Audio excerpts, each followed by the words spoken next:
Welcome back, everybody, to the Cleveland Guardians franchise here on MLB The Show 23. We are currently in the month of June, and right now we're playing some pretty good baseball. We had a pretty strong month of May, and we currently sit at a record of 42-26 in what is a very loaded AL Central division. Our schedule through June is pretty easy. We play some really bad teams like Boston, Oakland, and Arizona, so hopefully we can improve upon our two-game lead currently that we have on the White Sox, with the Twins right in the race. The Tigers are only 7.5 back, and the Royals are also only 9.5 back themselves, so it's still really anybody's race in the AL Central. All five teams are really playing well. So as we look at the team this year, the offense has been great. First in batting average, third in runs, at the top in terms of many major hitting statistical categories. We had the best offense in baseball last year, and it looks like we're probably going to finish with the best offense again. We are very high in walks, very low in terms of strikeouts, so we're really dominating at every facet of offense. We had the best on-base percentage, and we had the fourth best slugging percentage, which is relevant because for the first 3 or 4 weeks of the year, our slugging percentage was actually quite low, so we've been able to get that all the way up to fourth place. We've got some guys really playing well right now, multiple players who are probably going to be all-stars: Lewis, Ramirez, Marte, the usual group, while young guys like George Valera in particular, along with Zane Rowley and Ramon Ramiro, are all playing really well. Our offense is matching what they did last year, but the pitching, which was shaky to begin with last season, has been even worse this year. Now, defensively, we're 9th in fielding percentage, which is pretty good. The back end of the bullpen's been good in terms of saves and whatnot. Emmanuel Clase is having another great year. But overall, the pitching has been very mediocre. 22nd in runs allowed, tied for 18th in earned runs allowed. We are in the middle in terms of hits allowed. We're in the middle for a lot of statistics. Home runs, we're tied for 16th. There's another one. Walks allowed, we're 4th, though. We're really good in terms of walks and strikeouts, which we're also in 4th in, but we have the 20th best ERA. There's been no consistency from the pitching this year. The bullpen has been a roller coaster. The starting pitching's been flat out bad. Shane Bieber has not been good. Dylan Cease has reverted back to earth after a hot start. Hunter Green has taken a major step back from last year, and John Means is the only guy who's been consistently decent. We still have some questions in terms of the number 5 starter. I still like Ricky Watkins going forward. And then as for the bullpen, Duvall and Clase have been elite again, but everybody else has also been very up and down. So it would make a lot of sense for us to acquire a pitcher before we get to the deadline. But the problem is we're $4 million under budget, and there aren't really a whole lot of guys making over $4 million who ought to be willing to trade. Going into the year, I thought the smart play would be maybe packaging John Means. He's making $12 million a year, but he's our only good starting pitcher. So at this point, that wouldn't even really make much sense. Overall, that gives us the 5th best winning percentage in baseball, which is first in the American League. As you can see here, though, 2nd and 3rd is the White Sox and Twins. So if this hypothetically were to hold up, and this is the order of how it ends up in the American League, we would get screwed because the White Sox and the Twins will be wild cards. They would play against each other, and then the winner plays against us, while the Yankees and Mariners only have to worry about playing against each other, along with divisional opponents neutralizing a playoff matchup to begin with. So we would get completely screwed by that. So hopefully that doesn't become an issue. I think we're going to hop into this game here against the Angels. They're one of the few good teams we play this month, so I want to take a look at them. So this is game 1 of a 3-game set in Los Angeles, or I guess technically Anaheim, against the Angels. This is game number 69. Nice on the year for the Cleveland Guardians, who are hoping to get a win here, starting this little mini West Coast trip against Mike Trout and the Halos. Trout has taken a slight step back. He's only hitting for an OPS of 910, which for most players is really good. For his standards, it's his career low. Here's a look at both lineups for both sides. Framber Valdez, the lefty, starting for the Angels. He's had himself a nice year, 3.38 ERA, 1.22 whip. Overall, he's been quite solid this year for the Angels. So let's start here at the top of the first inning. The lefty killer, Ramon Ramiro, doing his usual stuff against left-handed pitching, and that is absolutely raking. Ramiro hits a single into right center field, so the Guardians get themselves an early base runner here in the first inning as they look to get some early runs. Here is Ketel Marte, grounds it up the middle. Nice play by the shortstop to come down with it. Nearly could have made a double play. if the runner did not quickly go back to first in time. Full count now for Jose Ramirez. He draws a walk. Ramirez has not quite been as good as he was last year when he won the American League MVP, but J-Ram is still absolutely balling out this year. Probably going to be an all-star starter once again. Full count for Kyle Lewis, swinging a miss. That would have been ball 4, but he got baited by the high curveball. He was expecting it to curve in and get a total meatball right down the middle. Unfortunately, not so much. John Means is starting for the Guardians. He's been the only somewhat consistent pitcher, and it's not like he's been that good. 3.87 ERA, 1.17 whip as he faces off against Adrian Plasencia, who singles up the middle into center field. So the Angels get themselves a base runner here in the bottom of the first inning as they look to get on the board first. Mike Trout is now up, one of the all-time greats. He rips it up the middle into center for a hit. Plasencia moves up to third. So now the Angels have runners on the corners with one out. Very good start for their offense. Jake Cronenworth is up next. He strikes out on the circle change. Big pitch by Means for the second out. That'll bring up James Curtis next, and he strikes out as well, going down on the sweeping curve. Good pitch by John Means. Both teams get a couple of base runners here in the first inning, but nobody's able to score. We'll see if that changes here in the second. Alvaro Pena is up with one away. He draws a walk. That pitch well inside. I think Framber Valdez has been pretty good for the most part today, but his control has been a little bit off. Now facing off against Jesus Sanchez, who grounds it. Another nice defensive play by the shortstop, and the Angels will turn two this time. It's an inning-ending 6-4-3 double play as we go now to the bottom of the third. Same score, both pitchers doing quite well. Hayes hits it into left. Sanchez decides to dive after the fact, which I guess isn't that bad of a play, although Hayes does still advance over to second anyway. If that ball had gone any farther, that could have been more than a double, but the center fielder was behind him, so he didn't really need to do that.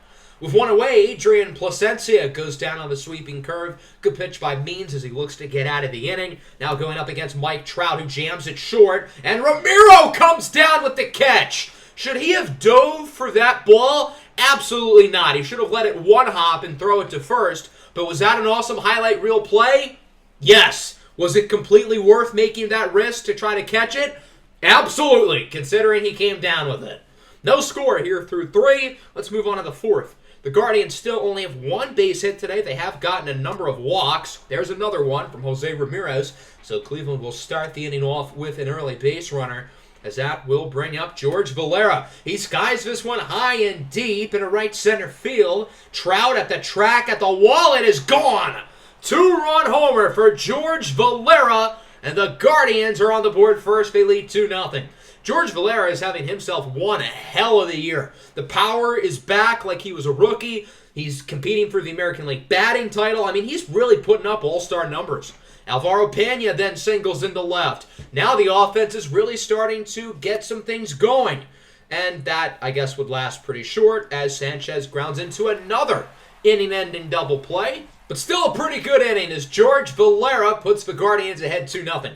Into the bottom of the 4th, Jake Cronenworth rips that one down the right field line and fair. He's going to look to head to second. The throw from the cutoff man Ramiro is not in time, so the Angels start the inning with a runner in scoring position. They've got to respond here. They've got to drive in at least one to put themselves back in the game, and it looks like they will. Curtis singles it up the middle into center. Cronenworth will look to score. Really good throw by Zane Rowley, but Cronenworth is safe at home.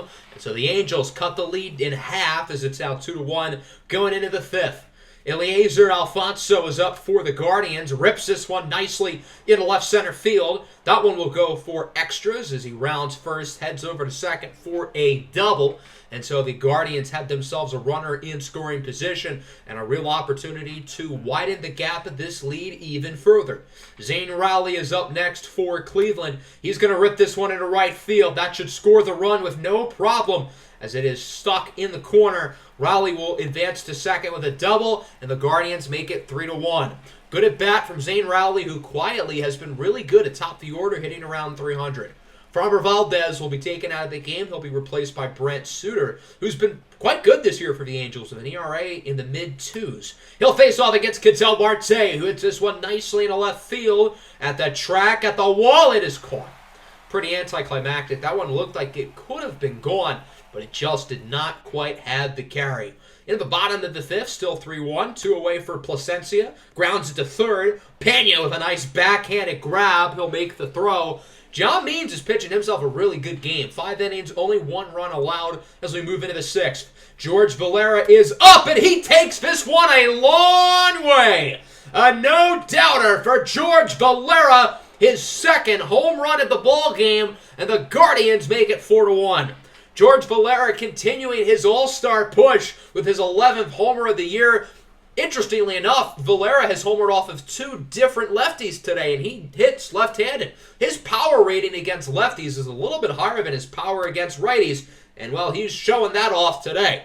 Jesus Sanchez then singles into center. Trout has a little trouble with it, but he'll come down with it before Sanchez can advance any further. Cleveland's offense was really bad for the first 3 innings, and now they're really playing well. Swanson comes in off the bench, and he will get a pinch hit single into left.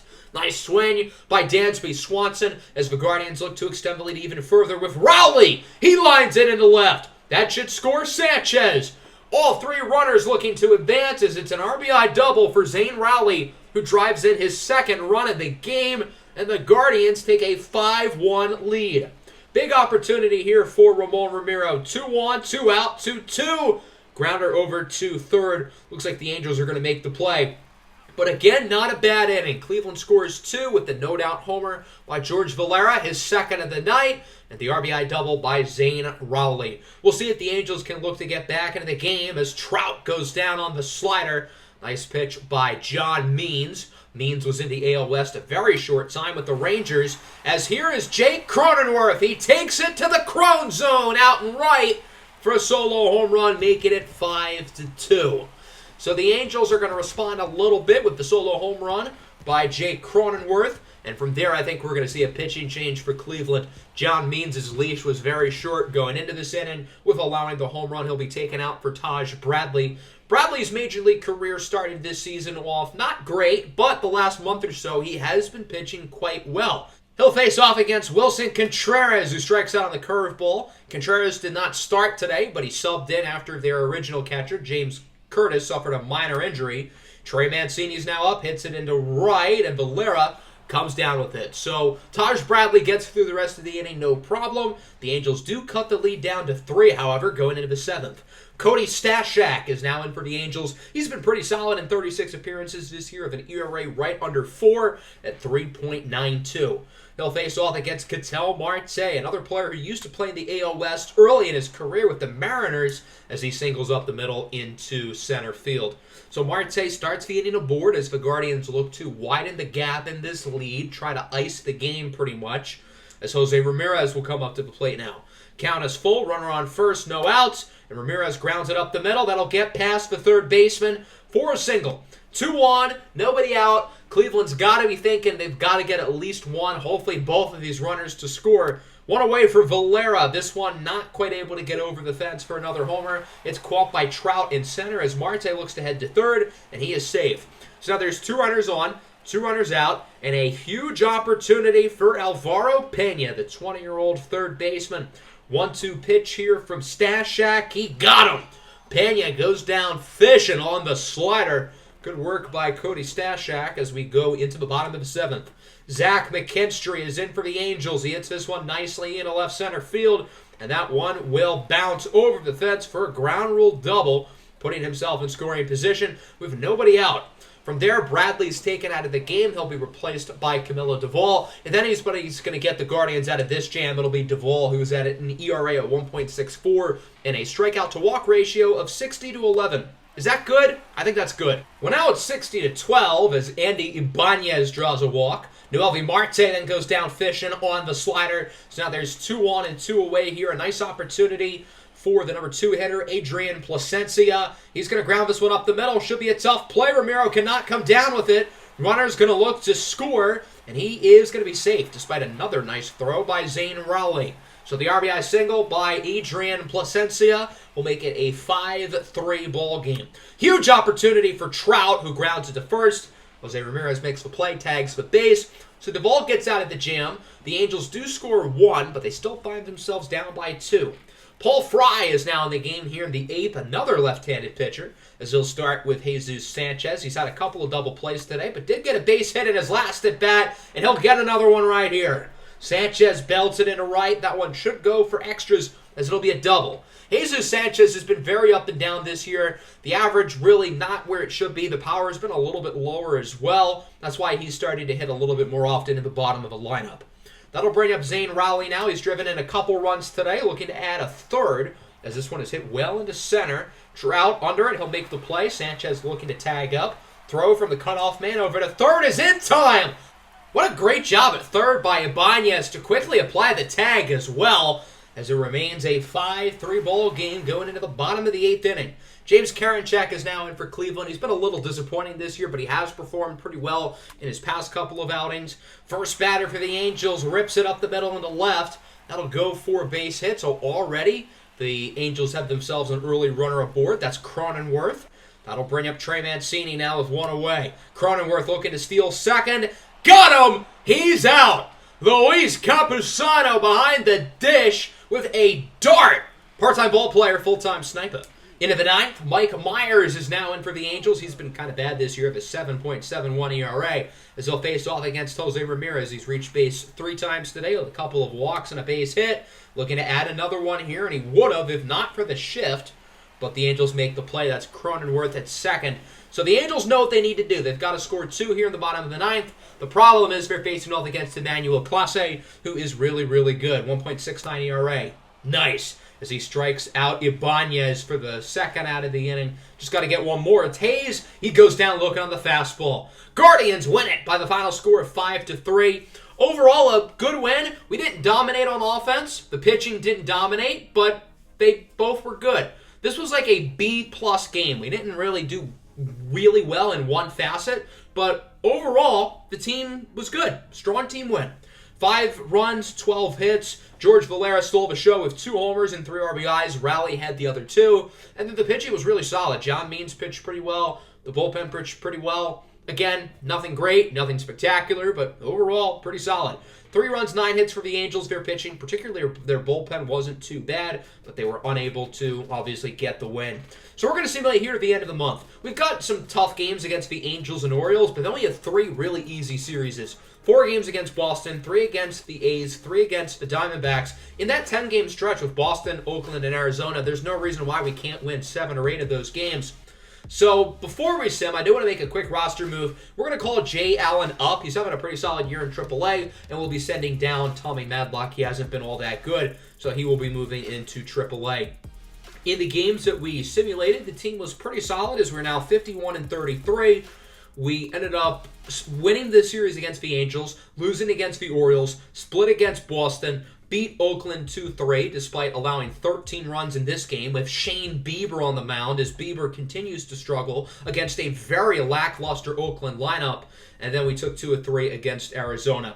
So that'll bring us to this series here against Chicago. As it stands now, we're still in first place in the division. The Twins are 1.5 back. The White Sox are 2 back, while the Tigers are starting to fall out of the race a little bit, along with Kansas City. I think we're going to play the second game. I want to take a look at Shane Bieber as we end up winning the first one. So we're now 52-33, going into the second game here against the White Sox. It'll be interesting to watch Shane Bieber today because, well, he has been really bad this year, and I'm a little bit worried he might seriously be regressing. Last year, he took a step back from what he had been prior. This year, he's been even worse. So this isn't something that's just like randomly come up, but he's gotten legitimately worse over the past year or so. Here's a look at both lineups. Again, regular starters. The White Sox are starting a lefty, so again, a more lefty-fit lineup. Here's Shane Bieber. He's 2-8 with a 5.34 ERA and a 1.45 WHIP. He's just been flat out bad. There's no other way to say it. He's being paid like an ace, and he's playing like not even a starting level pitcher as he gets Brandon Nimmo to go down looking early. Here is Kyle Muller. He has also been pretty bad for the White Sox. In 17 starts, he's 1-3 with 13 no decisions, 5.54 ERA, but his WHIP is really bad. It's a 1.91. That is dreadful. He'll face off against Ramon Ramiro, the leadoff man who singles into left. Again, the lefty killer doing his regular stuff. Ramiro has come down to earth in June in a big way in terms of his batting average, but he is still hitting well above 300. Ketel Marte now up. He has 199 career home runs, hoping to get 200 today. That's not a homer, but it is a single into right. So the Guardians open up the game with 2 early base runners. Got to assume they're looking to really start this one off strong. Runners on the corners now, 2 away for Kyle Lewis, who continues to be Cleveland's best offensive player. Hits this one high and deep and a right. Back at the track, it is caught. Really felt like Cleveland could have made a play there, and Lewis hit that ball well, but Brandon Nimmo comes down with it. Into the second, Eloy Jimenez leads it off for the White Sox 2-2. Hits it well into left. That'll go for a hit, and so Chicago gets their first base hit of the game, a single by Eloy Jimenez. We'll see if they can drive Jimenez. That'll bring up Gavin Sheets, who goes down the knuckle curve. Shane Bieber trying to show that he still has some break and some spin on his pitches because, well, obviously it's been pretty rough this year, and it's going to get even worse. Tatum Lingenfeller with a 2-run shot into left center, and the White Sox are on the board first. They lead 2-0. Lingenfelter with his 11th home run of the year. I think this guy's hitting like 370 or something. He can rake. Shane Bieber's struggles continue, and the Shane train has officially fallen off the tracks at this point, and, well, we've got to try to put it back on the tracks because this is not good. Alec Thomas is now up. He hits this one nicely into center, gets it for a hit. Jay Allen makes the play. Ever since getting called up, Allen's been really good. I think in 14 at-bats, he's hitting .500 currently. Bryson Stott lines it past Jose Ramirez, and it goes from bad to worse. Still only 1 out. 2 guys on. The White Sox have the real opportunity to extend the lead as that'll bring up Michael Chavis. And he will draw a walk. So now the bases are loaded. Brandon Nimmo has a great opportunity to break this game wide open, and he's going to pop it into the infield. So the White Sox are going to lead the bases loaded, but they still score 2 off the homer by Lingenfelter. Shane Bieber is already over 50 pitches. His pitch count is really high. That'll bring us to the bottom of the second. Josh Bell leads it off for the Guardians. Not great against lefties, but he's getting the start here today as he hits it up the middle. It'll go for a hit. I think Josh Bell's another guy who's really starting to regress a little bit. The average is still consistent, but his power has gone down quite a bit. Despite getting less at-bats this year, the home runs have really fallen off from a season ago. Jay Allen singles into right. He's now hitting over 500, and as long as he keeps this up, he's going to continue to find himself more and more playing time because he's already a Gold Glove level defensive player. That'll bring up Luis Campusano. He goes down on the slider for the second out of the inning as Muller looks to get out of the jam. 2 on, 2 out, and they would get out of the jam as we go into the third. Austin Meadows draws a walk. Another base runner allowed here by Shane Bieber, who is having himself another horrible pitching performance. Gavin Sheets is up next. Single into center. I've got to assume the Cleveland bullpen is working here. Shane Bieber's at 65 pitches. Now, luckily, he would get out of the inning without any harm, but this is still looking like a disaster for him. Bottom 3, here's Marte. Hits it high and well into left center. That one is gone. The Guardians are now on the board as Ketel Marte hits the 200th home run of his Major League career. A great honor for Marte. That's his 14th of the year, just under 400 feet. And the Cleveland Guardians make it a 2-1 ball game. Big swing by Marte to put them back in it. Let's go into the fourth now. Bieber starting to pitch decently again as Chavis hits it into left. Rowley should make the play, so a good inning from Shane Bieber. He's close to 90 pitches now. I'm not sure if Cleveland gets him out there for another inning, but he is starting to pitch a little bit better, which is certainly a good sign.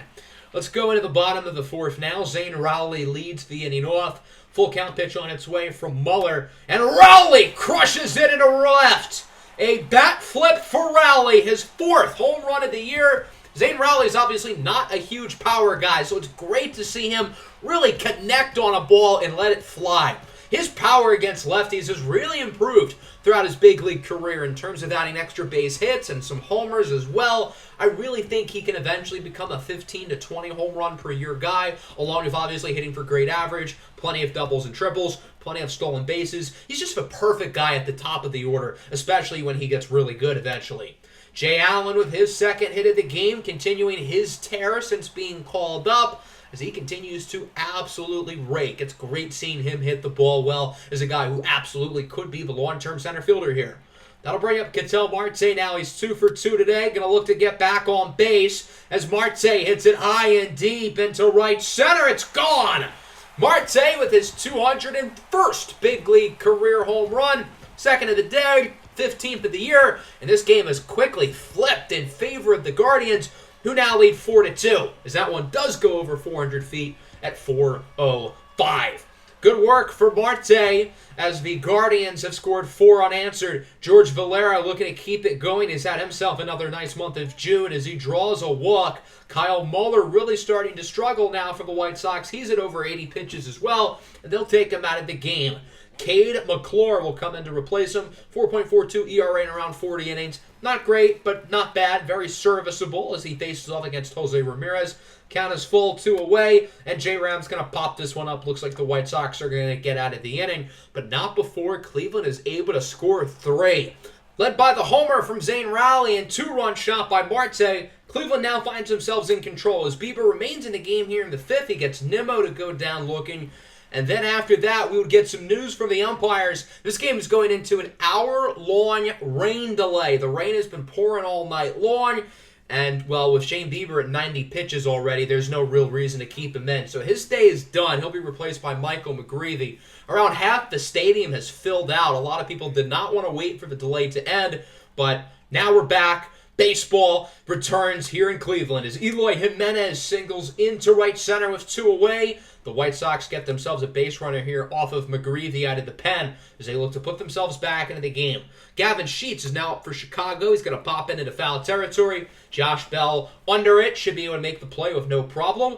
And he does. So Cleveland gets through the inning. It took well over an hour, but they did not allow any runs. Bottom 5, Josh Bell up for the Guardians. 3-1 pitch. He hits it nicely into center field. That one high, deep, and off the wall. Bell rounding first, headed to second, as he will mosey on in with a double as the Guardians look to extend the lead even further. The offense has been great the last couple of innings, but hey, why stop now? Jay Allen is now up for Cleveland. Has a full count here with 2 away. Pitch from McClure, and Allen pops it up. The White Sox should be able to make the grab, and they will.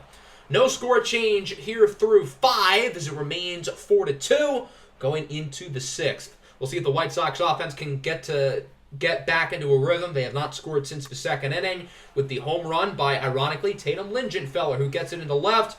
And what the hell was that? Zane Rowley, I don't know. Did he just misplay it? Did he not see it? It's not like it's sunny out. What was that? I don't know, but now Lingenfeller should be able to score as with 1 away, and Lingenfeller on third. Bryson Stott will hit a sac fly into center.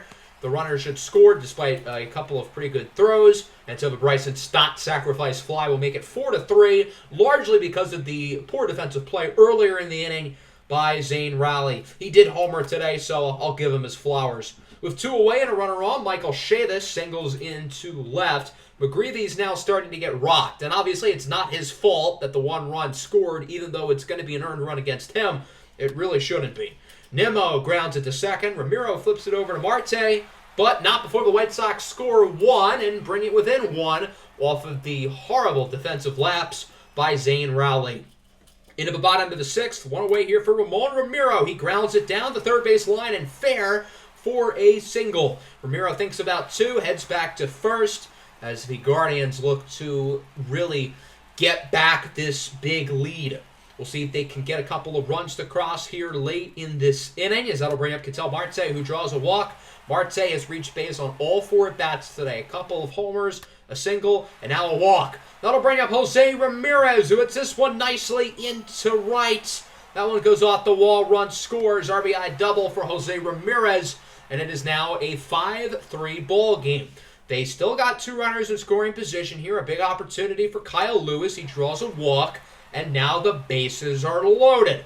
Big opportunity for Josh Bell to really look to put Cleveland in the driver's seat. This one is high and deep in the left center. I'm not sure if it quite has enough carry. Go, ball, go. It's off the top of the wall. 1 run scores. 2 runs score. It's a 2-run double for Josh Bell. And it is now a 7-3 ball game.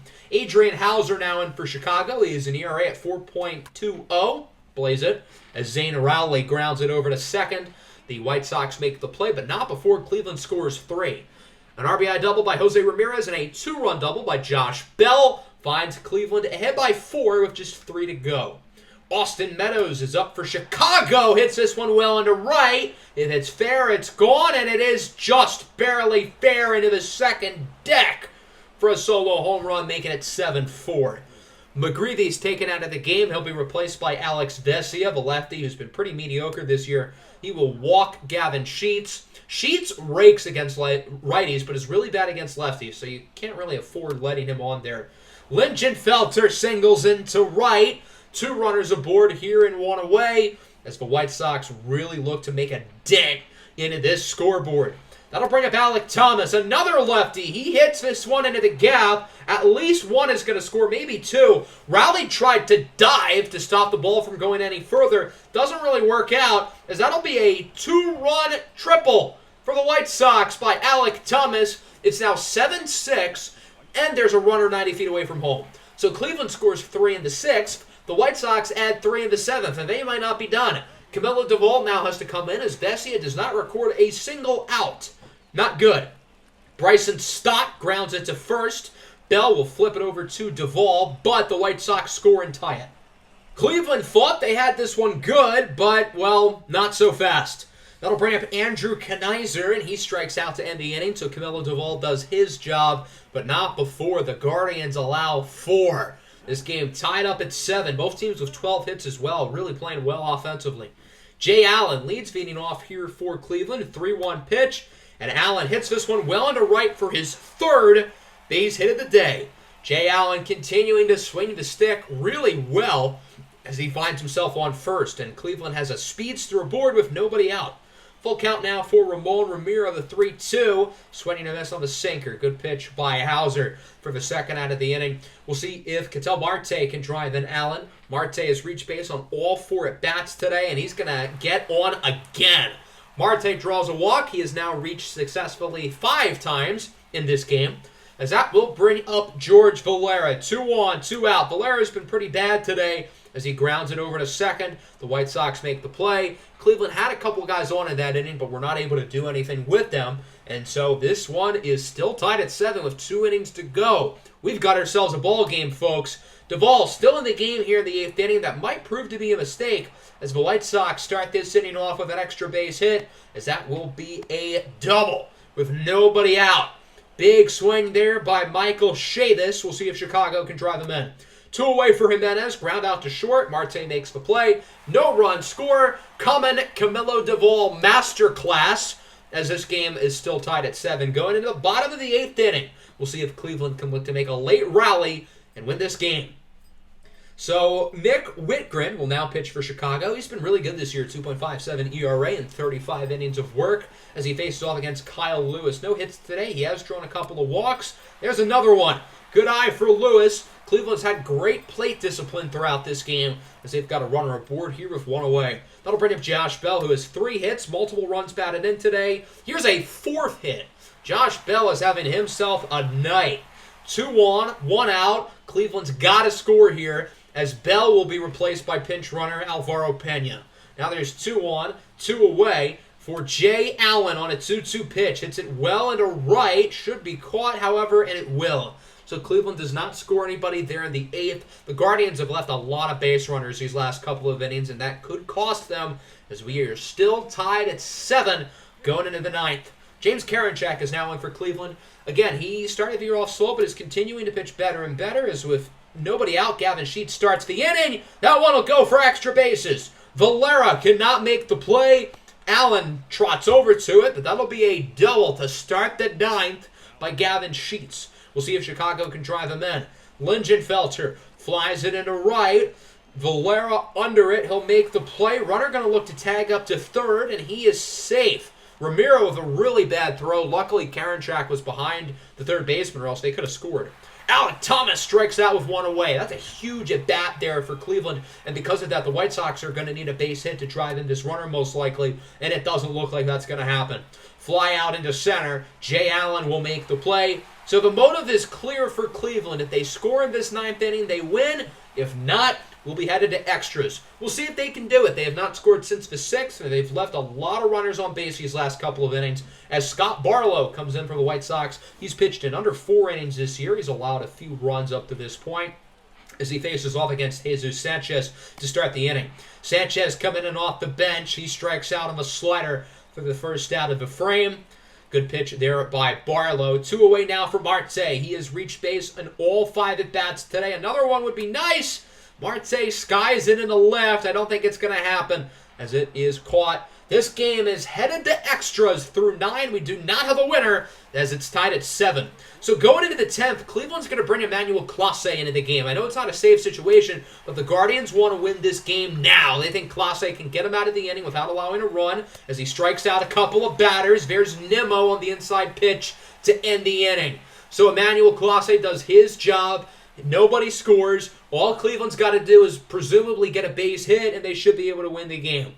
That starts with George Valera here in the bottom of the 10th. The 1-2. Valera hits it well into right center, and it is caught. Marte thinks about tagging up, but heads back, and that proves to be a smart decision because he probably would have been out.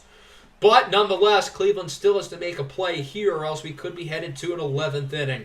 3-1 here for Jose Ramirez. Belts it into left center. I think that's your ball game as it will drop. Marte rounds third, heads home, and that's your ball game. A walk-off from Jose Ramirez as Ketel Marte scores the game-winning run, and the Guardians win it 8-7-10.